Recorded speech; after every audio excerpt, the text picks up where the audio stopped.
Thank you again for being with us today. I'm Chantal Thomas. I'm a faculty member at the law school here, and it's my pleasure to introduce our penultimate session of today and our final panel before the keynote address later today.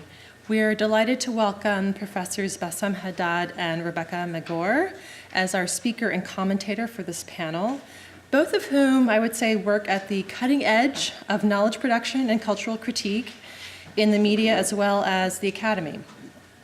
Our distinguished speaker, Dr. Bassam Haddad, is director of the Middle East and Islamic Studies program and associate professor at the Schar School of Policy and Government at George Mason University. His academic publications include a monograph from Stanford University Press entitled Business Networks in Syria, the Political Economy of Authoritarian Resilience, and also forthcoming work, also from Stanford UP, entitled Understanding the Syrian Tragedy, Regime, Opposition, Outsiders.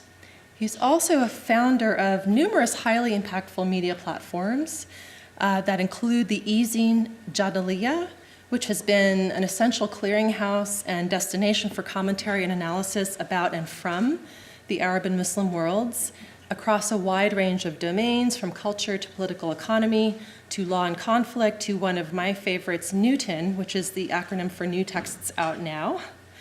Dr. Haddad is also founding editor of the Arab Studies Journal, a peer-reviewed research publication, executive director of the Arab Studies Institute, executive producer of Status Audio magazine, and a member of the board of the Arab Council for the Social Sciences.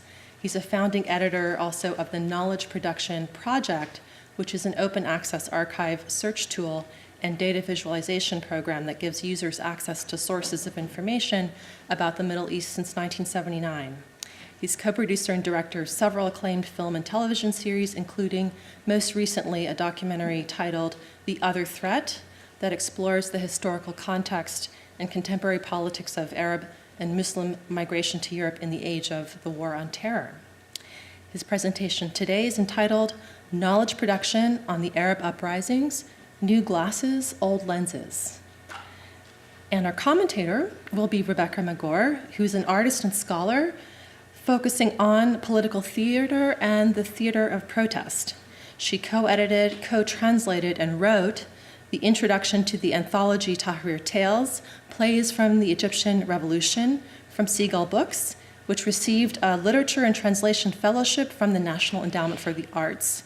She's been a Fulbright Scholar in the Middle East and North Africa Regional Research Program studying Palestinian theater and performance, and has directed workshops and productions of her translations at numerous theaters and universities across the country and internationally. She's received grants and commissions from the National Endowment for the Arts, the Mellon Foundation, the Radcliffe Institute, and the Middle Eastern Theater Project, among many others. And most recently, she's the director and adapter of the play Hamlet Wakes Up Late, an English language translation of the play by Mamdouh Adwan that just yesterday premiered here at the Schwartz Center for the Performing Arts. I highly recommend it to you. I got to see it yesterday, and it was amazing. It'll be performed again tonight and also next week. It's a production that brings together text, original music, and movement to explore past and present events in Syria, while at the same time pushing the boundaries of our contemporary political conversation in the US. So I think you'll agree with me that we really have an amazing collection of speakers and commentary. And without further ado, I'll invite Professor Haddad. Thank you. Thank you for inviting me. I would like to thank the organizers, the ones in the forefront and the ones in the back end that make this event possible and brought together fantastic voices that I really actually ended up learning so much from, and happy that I am able to participate. I am a little bit seemingly under the weather, and I learned that there's a threshold after which an additional cup of coffee doesn't do anything. So I'm stopping for the day. My presentation is on the knowledge production on the Arab Uprisings, and it is based on a preface to a critique of literature on the uprisings. And it is a starting point for something much longer that I'm working on. I will start by sharing my comments, that my comments draw on several efforts that I should mention at this point, largely because the topic here is knowledge production on something, not only on the thing itself. In other words, it will be sort of an indirect discussion of the uprisings. And I'll try to read as much as possible so I keep to time under the circumstances. First, my comments are based on an extensive research on both the uprisings in general, and the Syrian uprising in particular since 2010, which I have put to use in prepping and teaching 2 courses on the Arab uprisings. Second, the overseeing of several weekly media roundups on the region, which we publish on Jadaliyya since 2011, surveying most articles of note published in Arabic and English, and providing an annotation for the most productive among them. The weekly roundups covered all 6 uprising cases and beyond. Third, an ongoing project titled Syria Interactive Timeline, where colleagues and I trace both the minute and major developments in Syria since 2011, along 5 paths that invariably interact with other cases: economic, military, diplomatic, intervention, and civil action. The aim here is not simply to chronicle development, but to gauge the drivers and events that animated the transformation of the Syrian uprising, as well as the trajectory of other cases in general. Finally, much of my commentary is also based on the extensive knowledge production project that the Arab Studies Institute launched in 2008, with the genesis much earlier in 1995. This project aims at collecting, organizing, and making available for analysis nearly all knowledge produced on the Middle East in the English language since 1979. To do this, we have built 8 databases that include all books in the English language since 1979 produced on the Middle East, all peer-reviewed articles, all dissertations, all book reviews in peer-reviewed journals, all translated books, or almost all of them, all think tank papers produced by think tanks, as well as a directory of all those who have worked in think tanks, specifically in the United States and the English-speaking world, and how they circulate among 4 organizations: media, academia, government, and think tanks. All websites on the region, even some of those that started and died off. All films, documentaries, and TV shows that actually address directly or somewhat indirectly the Middle East or the Arab world or Islam in a sense. All are accessible on a data visualization platform housed on the main website, knowledgeproduction.com. It's easy to find. Instead of saying more, I'll preview a short draft video which we are finalizing this week. There are a couple of glitches. One of them is that it should say knowledge on the Middle East, not in the Middle East. I don't know if you could see this clearly. This is the platform where you have 5 separate platforms within the major platform, where you could do search, or you could go back and look at any of the databases. But in order to save time, there's a 2-minute video that does much of this, which I will show. The Knowledge Production Project is a dynamic open-access archive, search tool, and data visualization platform. Almost a decade in the making, this project endeavors to collect, catalog, and make available for analysis the wide-ranging knowledge produced on the Middle East since 1979 in the English language. We have constructed 5 interactive search and data visualization tools that give users unprecedented access to our vast databases and generate insight into the ways in which information about the Middle East is created and disseminated.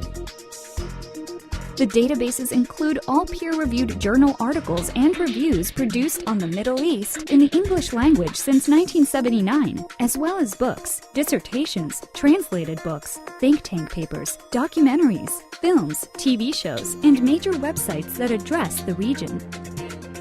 The Knowledge Production Project will prove an invaluable resource to scholars, journalists, teachers, students, and the engaged public. The platform can be used to search for sources on specific topics across a range of published material.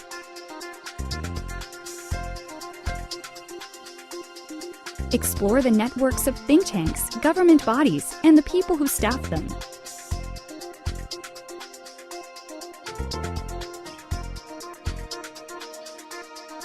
Seek out websites and blogs publishing on particular issues or countries.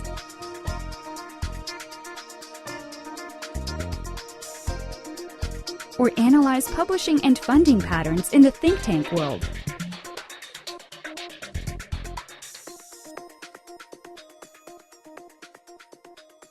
From simple search tasks to more complex correlative functions, the Knowledge Production Project's potential to advance careful and inventive research objectives is near limitless. Try it out at knowledgeproduction.com. Thank you very much. I will move forward to address my comments, and actually I have left some issues on purpose until the Q&A, the potential Q&A, in order for us to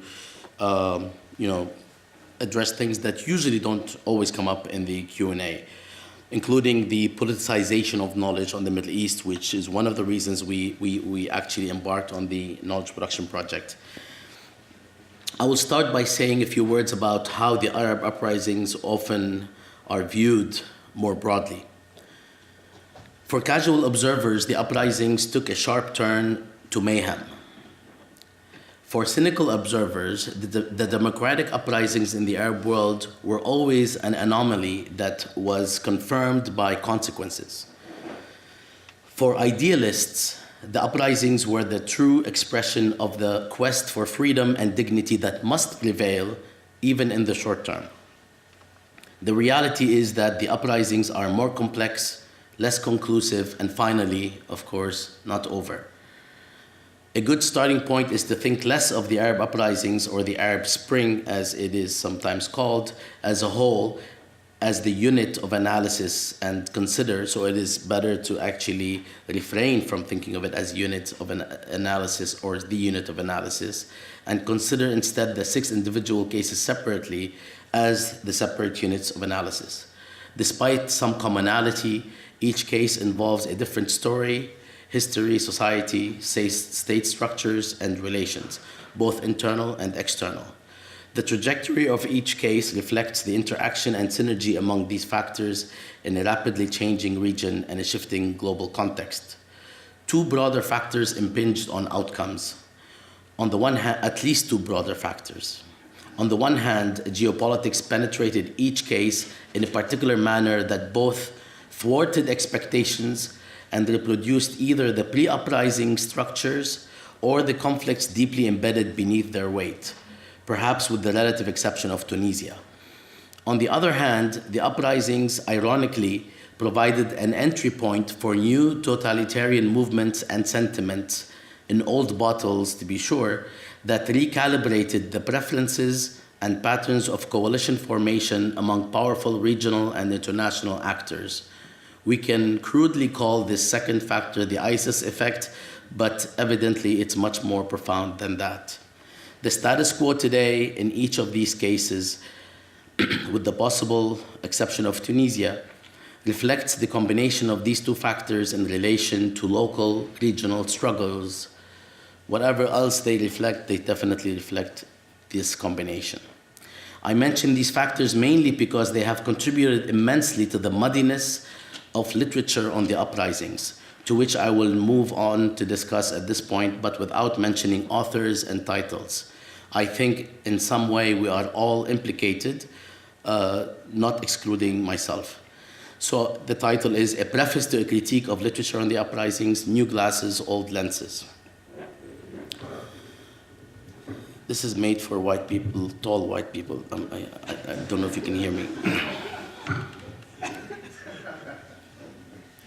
Much of the writing on the Arab uprisings continues to suffer from the new think tank-ish, self-important, semi-casual, sloppy analysis syndromes. It is as if having a platform and a mandate are sufficient to produce sound knowledge. For the most part, the proof is in the pudding. Follow platforms and individuals across time and space, and this becomes clear. Zigzagging and pendulum swing judgments and analysis, driven more by events and politics than by historical and analytical depth. Worse still, this sloppiness has extended to scholars who frequently opine on social media and electronic publication platforms that seek content quantity over quality in a mutually beneficial exercise. Rigorous analysis that stands the test of time suffers. Extending beyond quick platforms, the deluge of books on the uprisings is staggering and qualitatively inconsistent across publications, with some coming out within the first year of these protracted events, yet they do not consciously address their own temporal or perhaps premature shortcomings. Other books are published within months of the emergence of a new phenomenon, sometimes within weeks, including a particular example. Within months of the emergence of some phenomenon, including ISIS, and extrapolate from that particular phenomenon to all cases that experienced an uprising. Finally, as I shared numerously elsewhere, a continuing trend of erroneously addressing the uprisings or the odd title Arab Spring as one event lingers, with insufficient attention to the vast variance across cases. For the most part, the best work on the uprisings as a whole has not been written yet, and perhaps for good reason. To make things more complicated for sound knowledge production on the uprisings, tragically contentious cases such as Syria have caused seismic schisms, this is tough, have caused seismic schisms that continue to undermine even serious discussion, let alone publications on multiple levels, namely politically, analytically, and socially. I will take them up in reverse order below, and I will add polemically as well. This presentation is intended to serve as a starting point for a more comprehensive, annotated review of literature on the uprising, which I have almost finished, but it's not quite ready yet, with emphasis on the seemingly intractable case of Syria. I'll start with the social. Protracted uprising cases have entered the social and discursive realm in an unprecedented and largely unproductive manner, even if quite instructive at times. Family and friends have been broken up both by diametrically opposed positions or even slight differences, signaling that the stakes are that high, although no one is sure what exactly these stakes are. The more you look back, the less sure you become. The Syrian case has had particularly personal dimensions, whereby the locus of contention between opposing observers almost shifted from differing on interpreting the conflict to simply differing with each other, often without keeping pace with developments on the ground. So things develop on the ground and change, and you're still in conflict with this person about things that no longer have a reference in real life. It is as though the conflict was transformed from the actual battleground to social spaces and media, a phenomenon that requires more attention in due time. And it reflects the growth of what is called new media. Not a bad thing, but it is worth studying. Often such differences recall earlier frustrations, contradictions, and pent-up resentments that have been severely exacerbated by particular cases, whether Syria, Yemen, or otherwise, or Egypt, of course.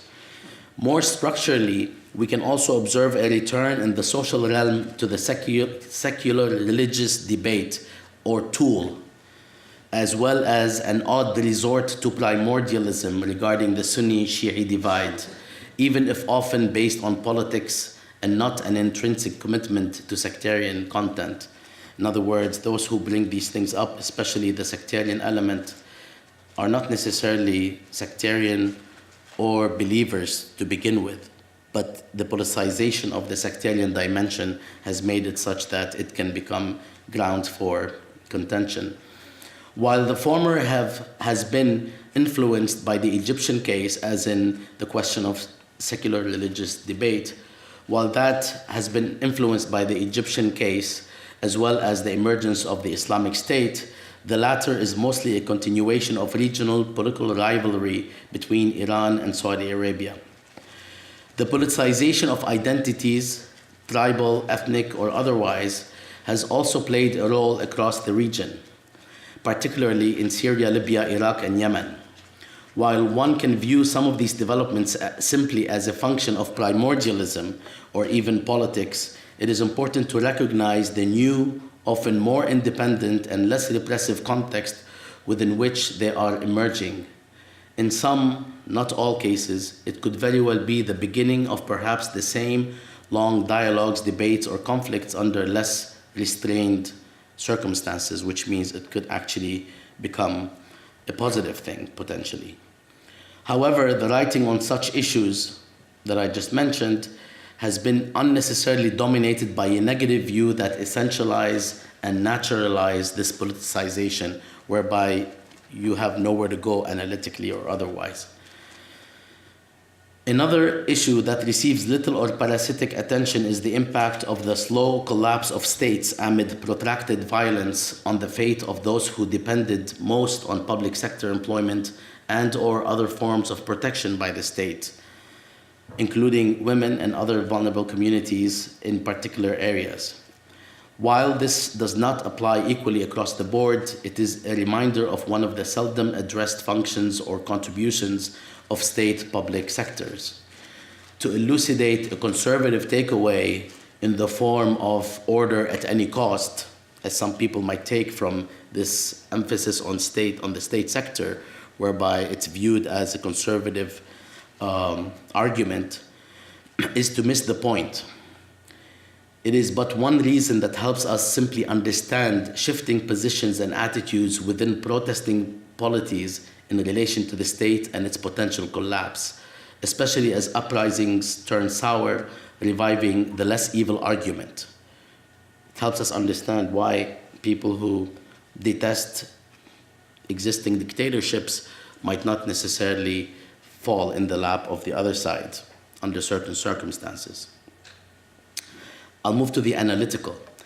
Analytically, there seems to be strong and similar divides across microcosms as a result of calamitous escalation, counter-revolutions, and or authoritarian retrenchment, with the potential exception of Tunisia.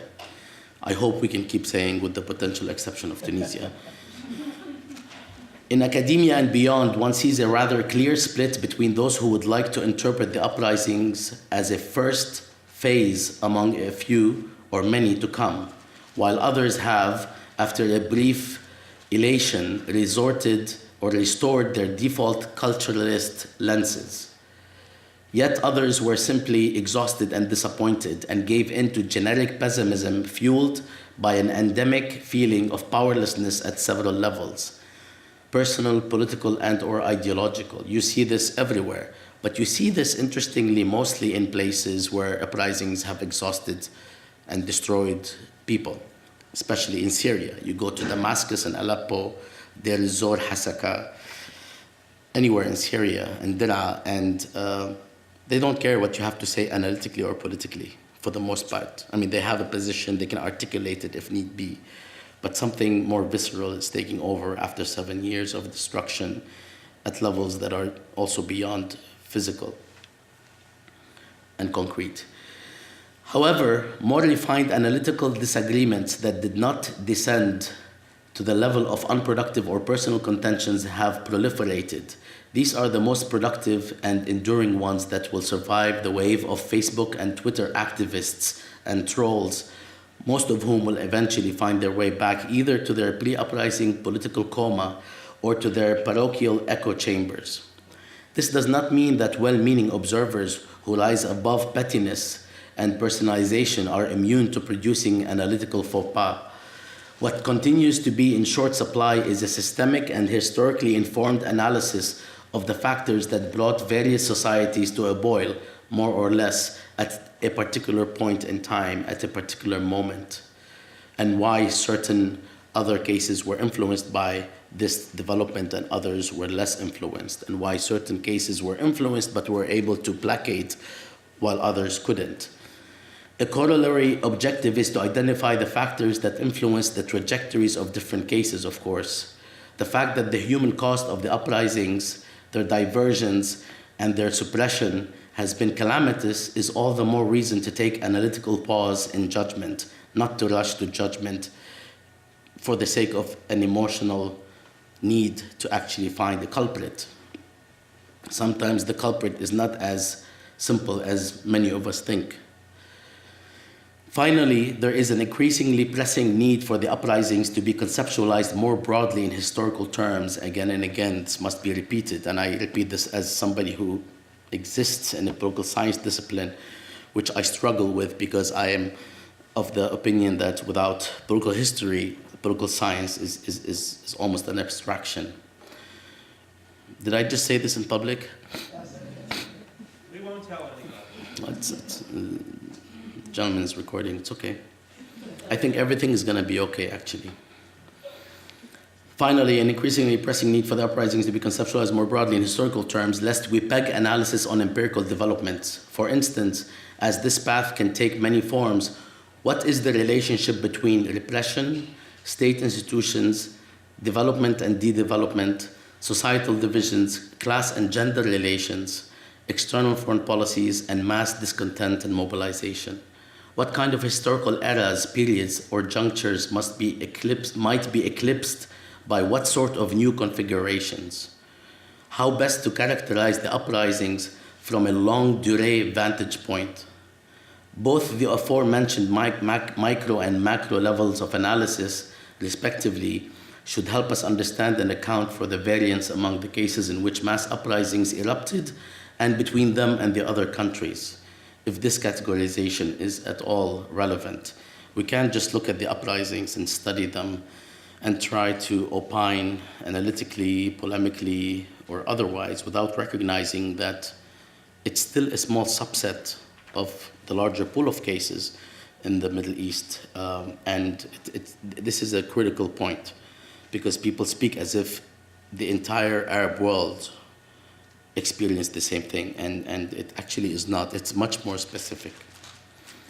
For those taking stock of writing at the academic, journalistic, policy-oriented, and even social media levels, it has become clear that the uprisings at different times, depending on the case in question, have been encumbered by politics and polemics. Once more, it is arguable that the better analysis is yet to come, not least because of emerging opportunities for research and local initiatives for data gathering at this time when things are a bit less heated in many places. It is also significant that new balances of power begotten by ample violence, displacement, and the loss of life and limb are curiously spurring more sober reflection and reconsideration, and this is the case on all fronts. If you study Egypt in 2012 and 13, you practically cannot talk to a lot of people about Egypt without having a serious conflict. With Syria, it's much more sensitive and poisonous, exponentially so. But even in both of these cases, things are calmer now. You can actually talk to anyone and just differ. Yemen, who cares about Yemen, right? I mean, how often do you see anybody talk about Yemen in mainstream media in the United States, which is, in my view, a small crime in and of itself.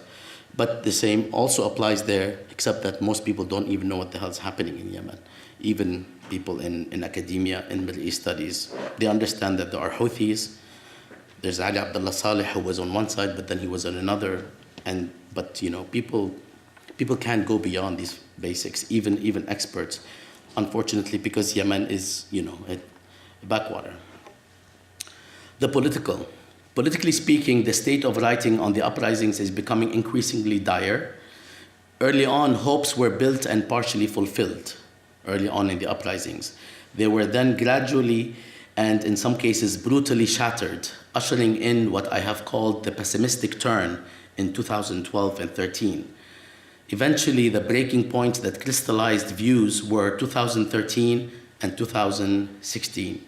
With war dragging in Syria and Yemen, were some external protagonists of rebellion, in one case curiously reversed position in the other, with Libya in tatters, and with a full re-entrenchment of authoritarian rule in Egypt, and much earlier Bahrain, we began to see the beginning of the end of the first phase of the uprisings.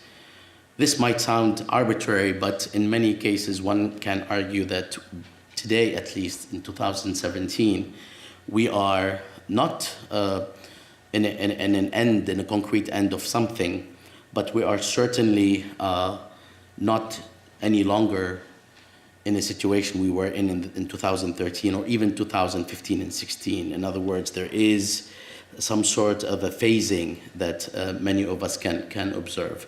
If not now, I think it will be more clear a bit later.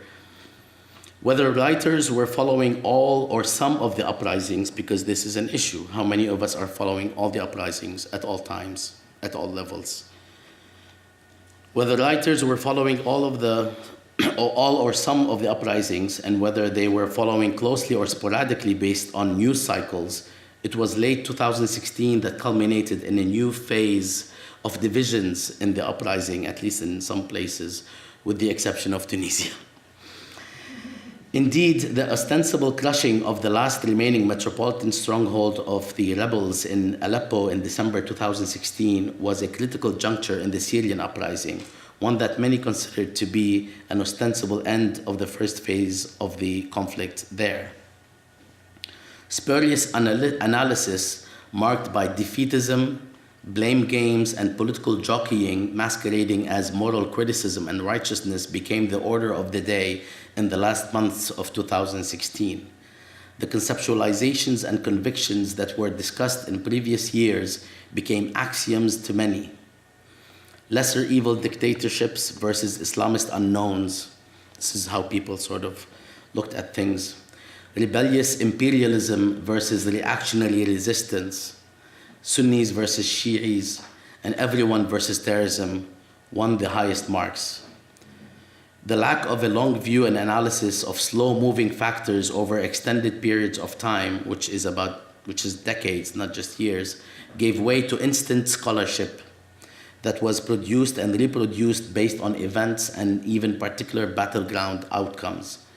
Significantly, we all observed how the uprisings became arenas for settling political scores, for inhabitants and observers, regardless of whether or not they involved direct external intervention. This phenomenon should not be dismissed quickly, no matter how ugly, petty, and absurd some of these practices were. I know people, including myself at times, who would say these are just, this is just chatter and not important. It actually reflects unresolved issues and deep-seated convictions from the pre-uprising period, as well as new contradictions, uncertainties, and the rebalancing of power in the regional and global arenas. Even though it is easy to condemn the internecine spitefulness and smearing that especially characterized the Syrian debates, this heightened emotional state is a function of the aforementioned unresolved issues and contradictions and changes. The final blow that intensified this state of analytical and political environment is empirical. That is, the profound notion of powerlessness vis-a-vis the retrenchment of despotic orders, however each case is colored by its own peculiarities. So, a profound sense of disempowerment explains so much of the problematic, poisonous rhetoric. And this disempowerment is different than the disempowerment that existed prior to the uprising, because of the heightened expectations at the moment that the uprisings took off. The disempowerment, the feeling of disempowerment is actually much more severe considering the unfulfilled expectations. Kind of like poverty. If you're an excluded class or group, and then you enjoy the fruits of the welfare state, and those become entitlements, when you lose them, the absolute position on the economic ladder that you end up in, even if it's better than pre-colonial times, it's a different sort of feeling. People and observers took to the most raw and half-baked forms of opining as the polemics surrounding the crucial case of Syria, for instance, informs us. I'll say a little bit about the polemics. Contentious discussion and writing on the Arab uprisings abound, but perhaps most polemical debates are the byproduct of the Syrian case. One dominant source of polemics is the consistent, if largely superficial, attack on the left, proceeding mostly from a liberal camp with ostensible leftist vocabulary. Those attacks imagined the left as both the arbitrators or the arbitrator and decision maker in conflicts where they somehow betrayed the people, in this case the Syrians, by siding with the dictators, particularly, of course, in Syria. At the time, or at the same time, some leftists were also held to account by what can be dubiously labeled leftist hardliners for siding with imperialist efforts and countries such as the United States. So the left got beat up from both sides, from the liberal camps, usually posing as left at the time, for actually not being pro-revolution in a carte blanche manner, and then from hardline leftists who recognized the necessity of revolution just because this revolution happened to be also supported by reactionary states. So basically nobody won, even on the side of the observers. And even though this is the least of our concerns compared to the deaths and mayhem, it is analytically significant. This discursive myopia and confusion should not be dismissed nor taken too seriously. It should not be dismissed because it does raise the issue of ample contradictions within what can be patently considered leftist voices. Plenty of contradictions. On the other hand, in most cases, it should not be taken too seriously because it emanates less from a genuine concern about leftist politics and much more from a political standpoint that is too often indifferent to such politics. Though this is a topic worthy of separate treatment, the bottom line is that, for good reason, a superficial understanding of the left dominates discursive debates, and self-proclamations about who and what is left are unaccountable, especially while conflict is underway. After all, the left is not one political party with a restrictive platform.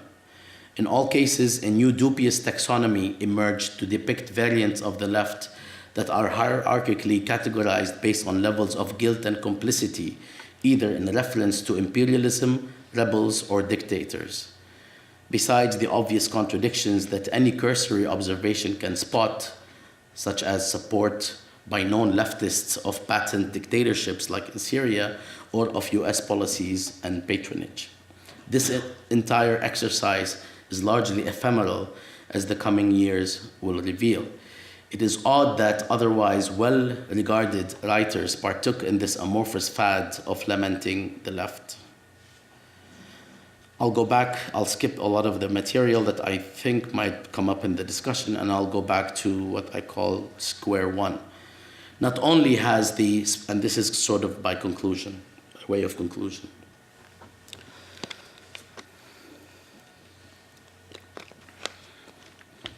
Please ignore this slide. I'm not going to get into it. Maybe in the Q&A. Not only has the spurious writing on the uprisings persisted, but it has also regressed in quality, paralleling the regression of conditions in the Arab world. I was just sharing with Professor Cole how if you go to the internet, you see thousands, let's say hundreds, of pieces almost every day. What are these people writing about? I mean, on the one hand, the variety of opinions is crucially important, but when you get into the content of a lot of what is being written, it emanates more from the necessity to write, given the industries and institutions within which we are all lodged and others are lodged. But it's really interesting, the level of quality that one observes.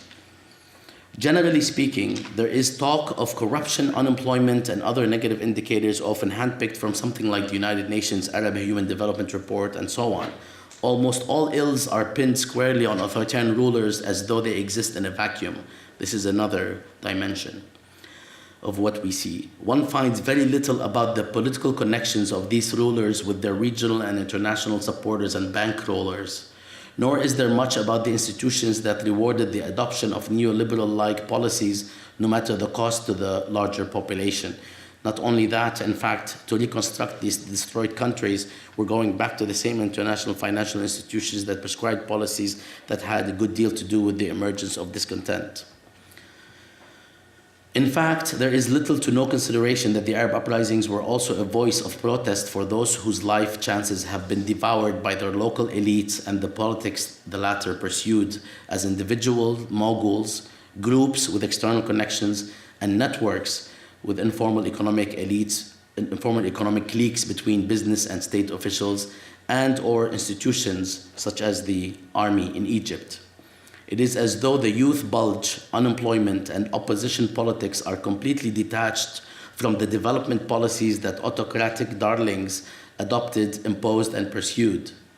To be sure, data such as arms purchases in contrast to spending on development are thrown around as though they are detached from questions of accountability, if not worse, on the suppliers or sellers' side, instead of recognizing at the very least the complicity involved. When people write in places like foreignpolicy.com and elsewhere, the problem resides in the region, all of it, for the most part. The cursory words homage that are sometimes presented to address measures of complicity of external actors, states, and processes are actually problematic because they do not figure in the final calculus.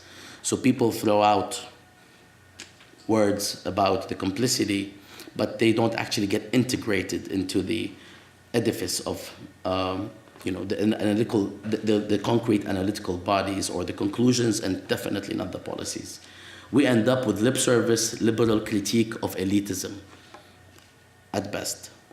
And additionally, as time goes by, the uprisings are somehow collapsed into a negative monolith, just as they were from the diametrically opposed euphoric angle early on under the dubious banner of the Arab Spring. Both characterizations are caricatures of reality. We increasingly see little mention of the diversity of cases and peoples, except in passing, as though it is a detail. It turns out that premature perceptions of both success and failure dull analytical vigor, which actually was dulled early on in the euphoric phase in 2011. Once more, instead of historical depth, analytical and empirical fads informed by policy-oriented politics and fortunes came to the fore. Suddenly, the depiction of the generic desire for democracy of everyone in the Arab world is substituted by the catch-all Sunni anxiety factor. This trending variable of Sunni anxiety sidesteps or eliminates all other divisions, including those between ruler and ruled, in which the majority of Sunnis in the Arab region were actually primarily suppressed by Sunni elites that belonged to a different class, long before conspiracy theories about Shi'is trying to take over the region. In fact, we're seeing it play out today, yesterday, and the past few days. I mean, this factor is now being the launching pad for potentially the next war. Especially that now ISIS has been sort of degraded, as we say at the CIA. Did I just confuse our institution with the CIA? I just did.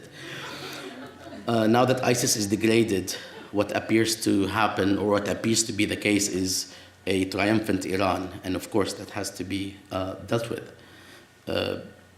by those who oppose Iran. Moreover, one finds that the countries that are often depicted as causing this anxiety are Shi'i majority countries, including Iran and Iraq, where similar claims of Shi'i anxiety can be made, if you look back historically. Also, gone is the talk of the delayed stances, and I am concluding. Also, gone is the talk of delayed stances and actual positions of the US and the UK governments vis-a-vis the 6 uprisings. The time it took for the United States, for instance, to actually join the bandwagon, given that its allies have been under attack by a large public. In other words, whose side they were on and when, at what point. Latecomers to Tunisia and Egypt's people's side against the people in Bahrain, wary of the Yemeni uprising, and far more interested in profits than people in Libya. Such stances by the United States and other countries reinforce the historical external accountability, yet both the stances and the accountability are deleted or reduced to details. Now they're invisible. The case that demonstrates the lack of attention to external, specifically Western factors, is Syria. Again, Syria's dictatorship was never Europe's or the United States' cup of tea. After initial hesitation very early on, they actually supported the uprising directly or indirectly. Curiously, external support to prop up the Syrian regime, whether it is Iran, Russia, or Hezbollah, is not jettisoned. While all these regimes, not to mention the other dictatorship that Western powers continue to support, deserve more than overthrow for their decades-long crimes, the writing and opining or analysis is increasingly comporting with pre-uprising foreign policies of Western governments. None of this portends well for the future of democracy or even accountability in the region. Finally, and in relation to presenting a monolith social blob, with the exception of talk of Sunni anxiety, often not a word is uttered about gender, about bodies, and space. In short, treatment, even if it is unreasonable to dwell on everything in detail, it is incumbent on analysts at least to address the issue areas and leave readers with a need to explore, not an artificial sense of satisfaction that recatapult us to the culturalist authoritarian boogeyman framework. It is almost like everyone has lost their mind. As the prosecutor in the Egyptian play, Shahad ma shafsh haga, a witness who saw nothing, says after the witness disclosed that he was not paying attention, he says, يعاد افتتاح المحضر, or the case is to be reopened, or back to square one. Thank you. Thank you so much. And now we will hear from Rebekah Maggor. Thank you, and thanks to the conference organizers. It was a great pleasure to read your piece, the introduction to your production of knowledge, and I have great admiration for you as an academic who has figured out how to really bridge between or meld together a career as a serious scholar and a public intellectual. And I also have to admit that I have quite a strong dependence on Jadaliyya, probably since around 2011. It holds a very special place in my Google taskbar, right next to translation dictionaries and a link to the Theater Times. Jadaliyya, of which Bassam is a co-founder and also the main page editor, offers critical analysis that combines local knowledge and scholarship and also advocacy.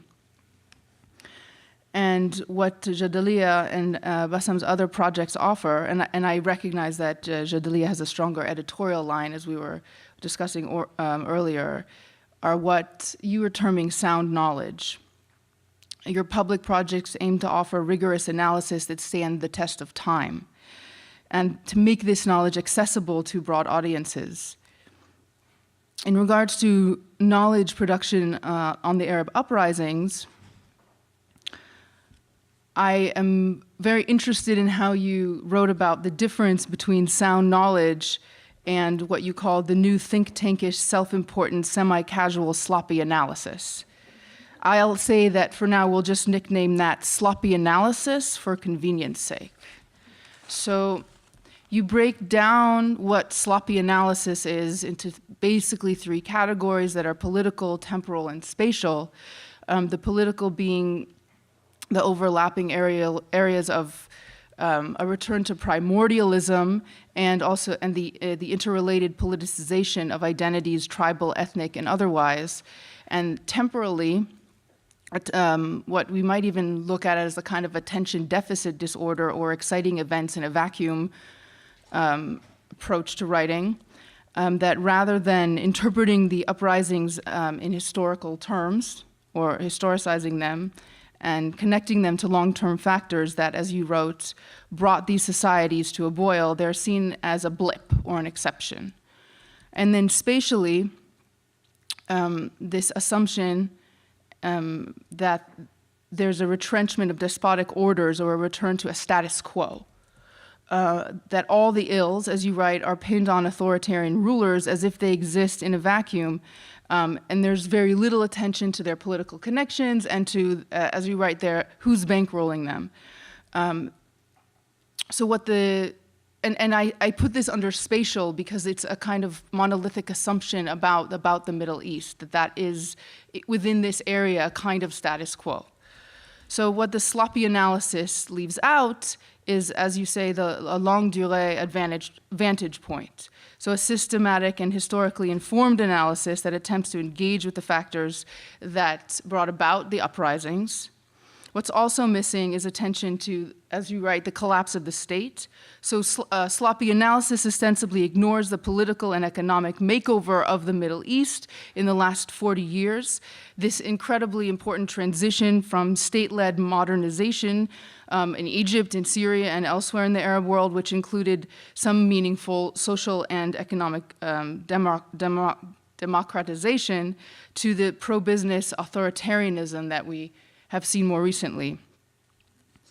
So I would like to perhaps talk a little bit more from my perspective. When we think about knowledge production in the Middle East, and the perpetuation, in fact, of this sloppy analysis, it's helpful to consider a very broad range of knowledge production.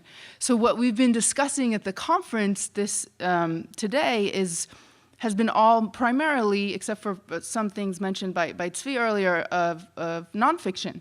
So basically, historical narratives, research coming from the social sciences, but actually fictional constructions, in particular dramatic constructions, which is my primary area of study, are often left out of these important conversations. And I was very happy to see that in the knowledge production platform that you're creating, that you're including television shows and films, because I feel that is actually, it's a very important area of knowledge production. We sometimes in the academy will leave out of the conversation. And as someone who is usually surrounded by theater scholars and performance studies scholars, I feel that we need to strengthen our ties to, and our scholarly ties to our colleagues in the Near East Studies Department, in government. We tend to be a little bit cloistered within our own field. So I want to thank the conference organizers for including a scholar of drama and a theater artist amongst you today. I would venture to say that dramatic constructions, primarily in the form of film and television, and sometimes in the form of theatrical narratives, which I'll get to a little later, are highly influential in the production of knowledge about the Middle East outside the academy in particular. And I do always wonder how many Americans form their understanding of the Middle East primarily through hit television shows like Homeland and The Night Manager, or Hollywood films from Indiana Jones to Black Hawk Down. Many of these productions paint exotic and mostly negative stereotypes about Arabs, and my colleague Ismail Khalidi, who's a poet and a playwright, likes to joke that every one of his Arab and Arab American friends who are actors, he's seen them die horrible deaths playing on screen, playing the role of terrorist number 3 or jihadist number 5. And so the problem with these popular American shows and films is not only the exoticization and the negative stereotyping of Arab peoples, they also fail to integrate what you're calling sound knowledge in the construction of the basic concept and storylines of these shows. So the same kind of primordialism that you mentioned dominates many of the popular shows. And of course, I think the easy straw man is always Homeland, which does exactly what you're talking about.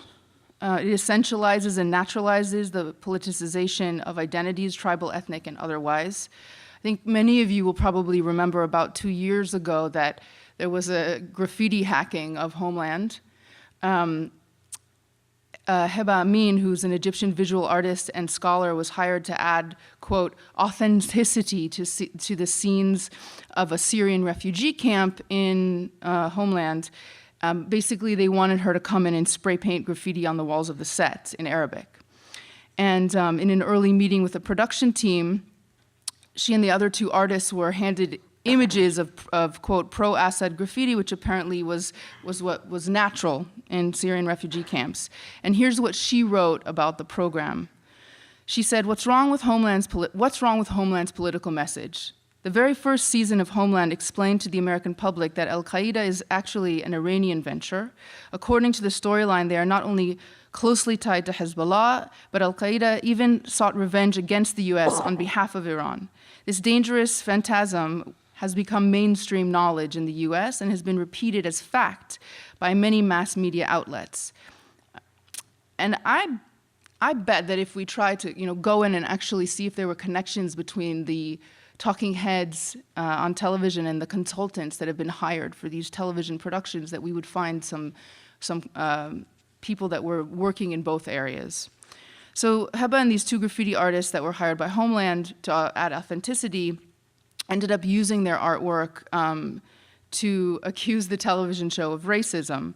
So as reported by The Guardian, in the second episode of the 5th season, the lead character, Carrie Matheson, played by Claire Danes, can be seen striding past a wall daubed with Arabic script reading, "Homeland is racist."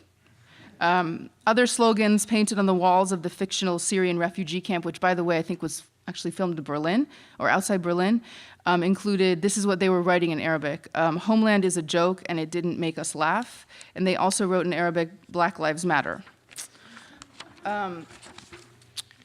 And the Arabic script was not checked by the producers, the artist said, and the content of what was written on the walls was of no concern in their eyes because, quote, Arabic script is merely a supplementary visual that completes the horror fantasy of the Middle East, a poster image dehumanizing an entire region to humanless figures in black burqas, and moreover, this season, to refugees. So, am I out of time, Mustafa? Kind of-ish? Okay. Well, I would like to leave television land and really get to a much more, I think, analytically rigorous area of fictional narrative, which is the area that I work in, which is drama. So in contrast to the sloppy analysis that we see in a show like Homeland, theater from the Arab world offers a very different kind of actual structural analysis that you're advocating for. It didn't surprise me in the least that you ended your essay with a reference to an Egyptian play. You mentioned The Witness Who Saw Nothing. And this is a comedy, came out in, it was first performed in 1976. Adel Imam, of course, starred in it. And it spoke directly to the sad state of economic and social affairs, and it poked fun at President Sadat. And so the work of many Arab theater artists offers complex insider perspectives that stand in stark contrast to these hackneyed dichotomies routinely offered through official or mainstream Arab and Western media. And many respected news sources and scholarly accounts were quick to portray the, I'm going to speak, by the way, I'm speaking more specifically to the Egyptian case, which is what I've done a lot of research on the drama coming out of Egypt within the last decade or so. So many accounts were quick to portray the Egyptian struggle as a conflict between liberals and conservatives, modern progress and reactionary forces, or moderate and extremist politicians. And it was against these persistent monochromatic tropes that Arab dramatists opened up a new set of categories. And this is going to sound very, very similar to the categories you're opening up in your work, politically, temporally, and spatially. So politically, these dramatic works depict the revolution as a broad-based movement for collective and social economic justice. Temporally, these works situate the recent uprisings within a long history of popular unrest. And rather than a spontaneous event triggered by misguided government policies or even several years of economic hardship, many of the plays coming out of Egypt within the last decade engage the structures of inequality in Egyptian society and expose the revolutionary movement's deep-seated roots in anti-colonialism and labor activism. Spatially, the text problematized the notion of a uniquely Egyptian revolution, or even an Arab Spring, and draw unintuitive connections to events happening outside the Middle East, without, of course, neglecting the specificity of the Egyptian case.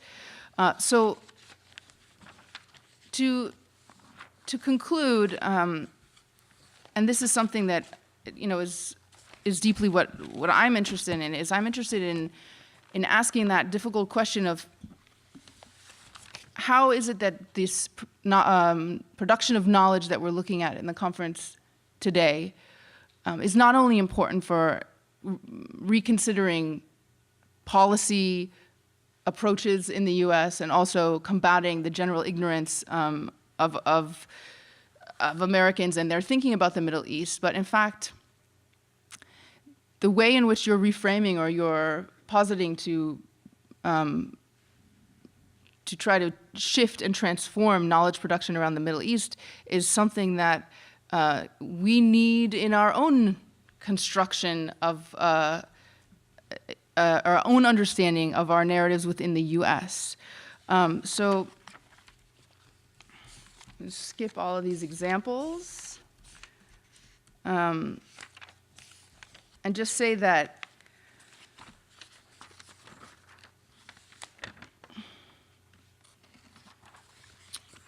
one of the assumptions that we make in the West is that we are assumed to inhabit a fundamentally different reality, that we have long transcended the kind of pathologies and primordialism that you're referencing. And having fulfilled the promise of liberal democracy and a free market economy, we've ostensibly reached the end of history. But indeed, I think one of the things to think about is that last year's election has made these entrenched dichotomies more difficult to sustain, and that we no longer seem worlds apart from the challenges that you're bringing up within your scholarship on the Middle East. And so conversations that used to be about third world problems are now urgent to all of us, and we can no longer delude ourselves that high unemployment, poverty, police brutality, religious extremism, crumbling schools, poisoned water systems are actually unique to the Middle East. So fortunately for us, our colleagues who are working on the Arab world have been mulling over these challenges in their art and in their scholarship for many years, and they have decades of experience thinking critically about global capitalism, colonialism, imperialism, the military-industrial complex, labor exploitation, and all forms of extreme inequalities brought about by global investment and their own homegrown elites. And the artistic conversation, at least from my perspective, has long focused on the political and economic challenges that so many of us in the United States have actually ignored in our society. So my question to you then is, what is the connection between the project that you are launching, that you are furthering, and the way in which we, in fact, need to change our knowledge production in the narratives that we're creating within our own society here in the U.S.? Can you clarify this last point, like in the question at least? Sure. So in my own work as a translator and as a theater scholar, and as a theater director, primarily what I focus on is, there was this point where I realized that within my field in for example, in contemporary American playwriting, we're not actually addressing the deep-seated structural challenges that have brought us to our current quagmire.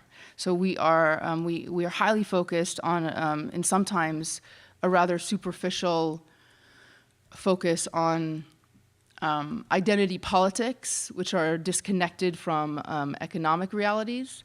And what I recognized was that, in fact, my colleagues in the Arab world, who are playwrights, were writing about the issues that we needed to see on our stages in the US. And so it became a project of saying, this kind of criticism, this kind of framework that we need to and I don't mean to be solipsistic about this, okay, but these frameworks that my colleagues were offering in the Arab world in contemporary drama, they were actually addressing the challenges facing us in US society much more provocatively, much more head-on than we were in our own society. And so for me, it's not only about how do we think about knowledge production in the Middle East, but how do we also understand how that can reframe and connect to the way that we think about ourselves?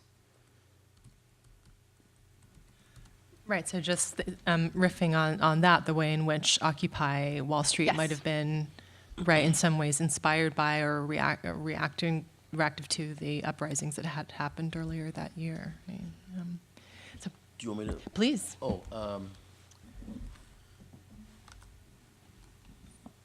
Thank you very much, Rebekah, for for your comments and for also, bringing us into the much more exciting world of drama and theater and so on. No, seriously, I in my work now, for instance, as I shared with you, a couple of years ago, I taught a course on or a year and a half ago on the Arab uprisings. Now I'm teaching a course on text, film, and the Arab uprisings because one needs to incorporate what actually has motivated so many people, at least in the region itself, participants in the uprisings. It's not that in the middle of the uprisings they were reading texts. In fact, they were actually watching things, and those are as meaningful, if not more meaningful in some cases, than anything else. As to your question, which I think is actually very interesting, in terms of the applicability of everything I'm saying to what we are, experiencing here in the United States and the implications for the narrative, our narratives here. I mean, the answer, the crude answer, which I shouldn't be saying in public, is that liberalism. This is liberalism. I mean, we have mechanisms that are addressing the surface, but more seriously. Even though the first comment, when unpacked, can be made more serious, but more seriously, I think that one difference between the region that I'm addressing, at least some of the cases I'm addressing, and this country here in which I live, is that in this country we have the illusion that we have resolved struggles, whether it's about women's liberation, whether it's about race. I mean, people look at Black Lives Matter and movement and they're like, why? What's going on? I mean, everything's been already taken care of. And we have learning also on the question of women and gender relations that we are very far from where many people thought we are. In the region, there are no illusions that we have resolved these issues. So it's natural to actually bring them up again, and bring them up again for about 30, 40, 50, or 60 years. And that I'll stop here, but that is definitely one reason why there is a resistance here to digging deeper. And the moment you dig deeper, then you are basically, you're either ostracized or you're dismissed or you are just responded to with a But actually, our main discourse in dominant circles and media, look at the dominant media, and I'm not talking about the alternative media. Very little of this actually exists in dominant media. Even when they like for instance, MSNBC would toy with bringing new people to actually address matters, and then they get fired or they get let go because they're just digging too deep, and that's hurting ratings. What are ratings? Ratings reflect how many people are actually watching or listening. So we do have that kind of overarching position that so many of these struggles have been resolved. But I'll stop here, and hopefully we could talk more about all of this. Yes, thank you. That was great, both of you. Mustafa, how we're going until when? Can you? Shortly after 5. Until shortly after 5. Okay, so we have 20-ish, maybe minutes, or maybe 15-ish minutes for questions. Did you want to? I did want to say one thing that I find interesting, and I don't know if you've thought about this, is that there is oftentimes, and there's obviously exceptions to this, quite a difference between the narratives that are constructed within film and within theater. And part of the reason for that is that a lot of film outside of the major production areas are created for export so that they can get to a larger audience. And so sometimes the films are kind of veered towards pleasing what a Western audience, for example, or their expectations.